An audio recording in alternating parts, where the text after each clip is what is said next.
Hello friends, welcome back to again of YouTube. Hello friends, welcome back to again of my YouTube channel सीखकर सिखाते रहो। मैं आपके साथ हूँ बरखा।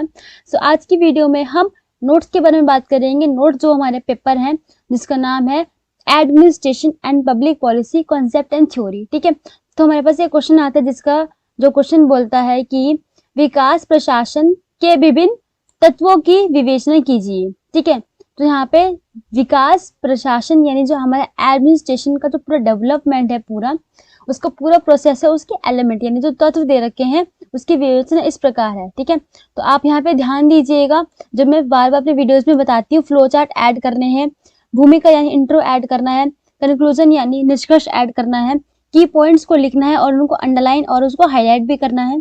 ठीक है, कंपैरिजन जहां पर आए उसको आपको बॉक्स में बताना है कि देखिए कंपैरिजन करके आपको दिखाना है। ठीक है, तो ये कुछ आपका ट्रिक्स वगैरह है जिससे आप अपनी आंसर शीट को बहुत अच्छे प्रिपेयर कर सकते हैं। ठीक है, तो यहाँ पे मैंने वही अपनी भूमिका ऐड करी है। ठीक है, भूमिका ऐड करने के साथ आप देखेंगे कि भूमिका में मैंने बहुत सारी चीजें लिख दी। फॉर एग्जाम्पल, सर्वप्रथम हम यह जानना अति आवश्यक है कि विकास का अभिप्राय क्या है। ठीक है, यानी विकास का मीनिंग क्या है, जो डेवलपमेंट है उसका मीनिंग क्या होता है। ठीक है, विकास प्रशासन का महत्व क्या होता है। विकास के साथ मैंने प्रशासन जोड़ दिया यानी एडमिनिस्ट्रेशन जोड़ दिया। ठीक है, उसके साथ साथ अंत हम प्रशासन का प्रयोग करके विकास को कैसे प्राप्त कर सकते हैं। ये बहुत अच्छा क्वेश्चन है, खुद वो क्वेश्चन मेरी भूमिका के अंदर क्वेश्चन जिसका आंसर मैं अपने आंसर में दूंगी। ठीक है, जो कि लोक कल्याण का मतलब पूरी सोसाइटी के अंदर जो पूरा मानव कल्याण है, जो पब्लिक की पूरी वेलफेयर के लिए सब जो भी चीजें हैं उसके लिए उपयोगी व कारगर सिद्ध हो सकता है, ये हो पाए। ठीक है, तो यहाँ पे मैंने विकास का पहले मतलब बताया है कि विकास का मतलब क्या है। आप यहाँ से पूरे नोट्स देख सकते हैं।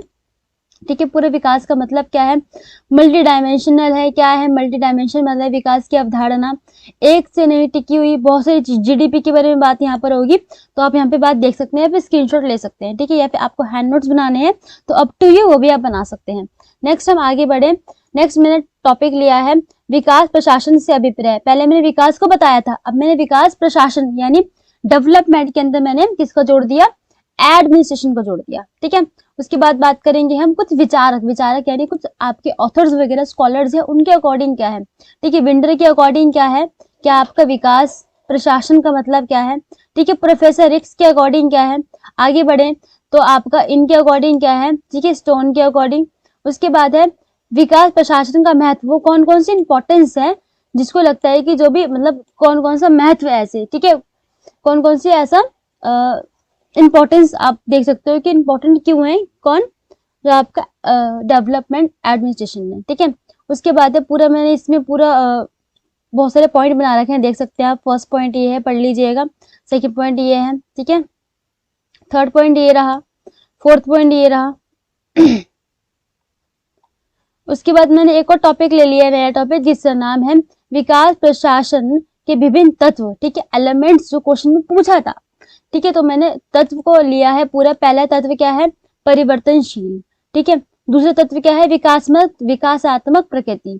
ठीक है, उसके बाद है थर्ड जो हमारा तत्व है वो क्या है, एलिमेंट प्रजातांत्रिक मूल्यों से संबंधित है, कौन, आपका विकास प्रशासन। ठीक है, फोर्थ है आधुनिकीकरण यानी मॉडर्नाइजेशन आपका पूरा।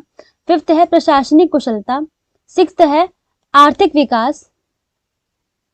एंड नेक्स्ट टॉपिक मैंने लिया है जिसका नाम है विकास प्रशासन के फीचर कौन कौन से हैं। ठीक है, तो यहाँ पे मैंने खुद ब खुद एक बहुत अच्छे तरीके से यहाँ पे पूरे फीचर बता रखे हैं। कम से कम 10 फीचर मैंने बता रखे हैं कि जो भी पूरे फीचर हैं है क्या वैसे विकास प्रशासन। ठीक है, उसके बाद हम बात करें यहाँ पर एक हमारे स्कॉलर है उनके अकॉर्डिंग विकास प्रशासन क्या है, डिटेलिंग में फ्लो चार्ट भी मैंने यहाँ पे ऐड करा है। ठीक है, ये पूरा एडमिनिस्ट्रेशन ऑफ डेवलपमेंट की बात है यहाँ पर, उसके साथ साथ डेवलपमेंट और एडमिनिस्ट्रेशन की बात है। ठीक है, यहाँ पे देख सकते हैं आप पूरा विकास प्रशासन का पूरा डिटेलिंग यहाँ पे मैंने और चीजें को ऐड करा गया है। ठीक है, उसके बाद प्रशासन का विकास, ठीक है, जो फ्लो चार्ट में था उसको मैंने बता दिया आराम से। उसके बाद मैंने क्या ऐड करा, आपका निष्कर्ष मैंने ऐड कर दिया, यानी जो कंक्लूजन है वो मैंने आपका ऐड कर दिया। कंक्लूजन एक बार पढ़ लेते हैं, क्या है, अंत विकास प्रशासन सरकार का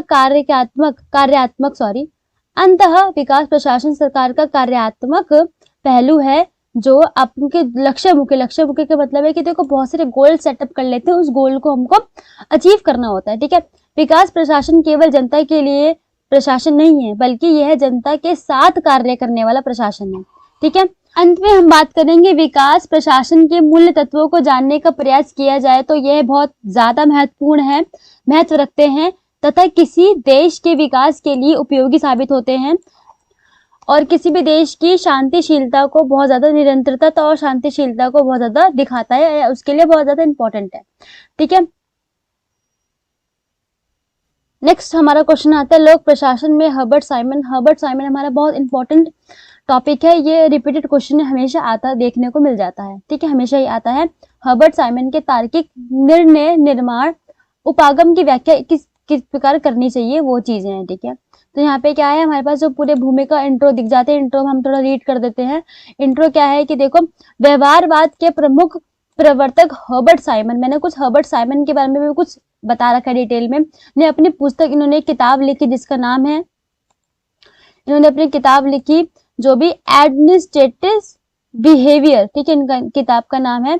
उसके बाद है डिसीजन मेकिंग साइमन, ठीक है, इन्होंने अपनी चीज पूरी जो किताब है डिसीजन मेकिंग साइमन 1947 में इन्होंने अपनी किताब को लिखा, ठीक है। व्यवहारवाद से जुड़े पड़े हैं, ध्यान रखिएगा, बिहेवियरिस्ट एक स्कॉलर्स है, ठीक है। उसके बाद है व्यवहारवाद का निर्णय प्रक्रिया के संदर्भ में विस्तृत विवेचना की। विस्तृत का मतलब है कि बहुत डिटेल में इन्होंने चीजें लिखी है और विश्लेषण प्रस्तुत किया है, ठीक है।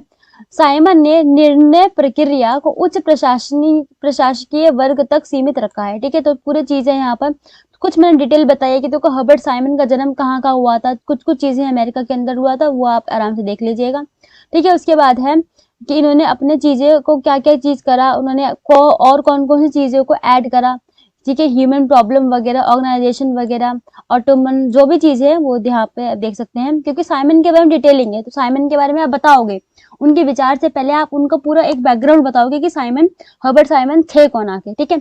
उसके बाद है यहाँ पे साइमन लोक प्रशासन के एकमात्र विद्वान है, ठीक है, वो चीजें सारी, क्योंकि उन्होंने बहुत ज्यादा काम करा है कि डिसीजन मेकिंग जो पूरा स्ट्रक्चर है, यानी जो निर्णय निर्माण की जो पूरा मॉडल है वो इन्होंने ही बनाया है, ठीक है। उसके बाद क्या है, हर्बर्ट साइमन क्लासिकल थ्योरी, जो भी चीज है उसका कुछ विरोध भी आप देख सकते हैं खुद ब खुद।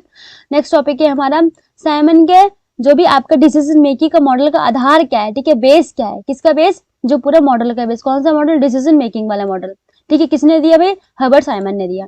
तो यहाँ पे पूरा दे रखा है कि पूरी पॉइंट टू पॉइंट मैंने बता रखा है, फर्स्ट पॉइंट पढ़ लीजिएगा, सेकंड पॉइंट, थर्ड पॉइंट, ठीक है। नेक्स्ट पढ़े हम, तो यहाँ पे साइमन के अनुसार कुछ यहाँ पे फ्लो चार्ट बता रखा है कि फ्लो चार्ट से अकॉर्डिंग आप बहुत सारी चीजें एक्सप्लेन कर सकते हैं, ठीक है। फ्लो चार्ट के बाद उसको डिटेल करोगे तो एग्जामिनर को अच्छा भी लगेगा, ठीक है। फ्लो चार्ट यहाँ पे आप देख सकते हैं क्या है कि देखो, राजनीति का संबंध किससे है, मूल्य प्रधान निर्णयों से है, और प्रशासन का संबंध किससे है, प्रधान निर्णयों से है, ठीक है। ये कुछ चीजें हैं यहाँ पे। निर्णय प्रक्रिया के 3 फेजेस हैं, 3 चरण आते हैं। पहला है बौद्धिक चयन, दूसरा है संरचना चयन, तीसरा है चयन प्रक्रिया या क्रिया, ठीक है। डिटेल मैंने हर एक फेज की भी डिटेलिंग भी कर रखी है, ठीक है। जैसे आप समझ सकते हैं यहाँ पे बौद्धिक चयन है तो उसकी डिटेलिंग है पूरी, ठीक है। डिटेलिंग मतलब डिटेलिंग धीरे धीरे करती हूँ मैं, यहाँ पे आप देख लीजिएगा, अपने अकॉर्डिंग पढ़ लीजिएगा। देन इसके बाद है यहाँ पर ये वाली जो इसके साथ ही है, ठीक है, फर्स्ट वाले फेज के साथ, फर्स्ट वाले चरण के साथ ही है। सेकंड है यहाँ पर संरचना चयन, सेकंड है ये चरण, यानी सेकंड फेज है ये। डिजाइन एक्टिविटी का पूरा, इसका मैंने नीचे फ्लो चार्ट भी बनाया है, ठीक है। 2 तरह के फ्लो चार्ट बना रखे हैं मैंने, program decision, non program decision. उसके बाद नेक्स्ट है थर्ड जो फेज था हमारा, चयन क्रिया, चॉइस एक्टिविटी।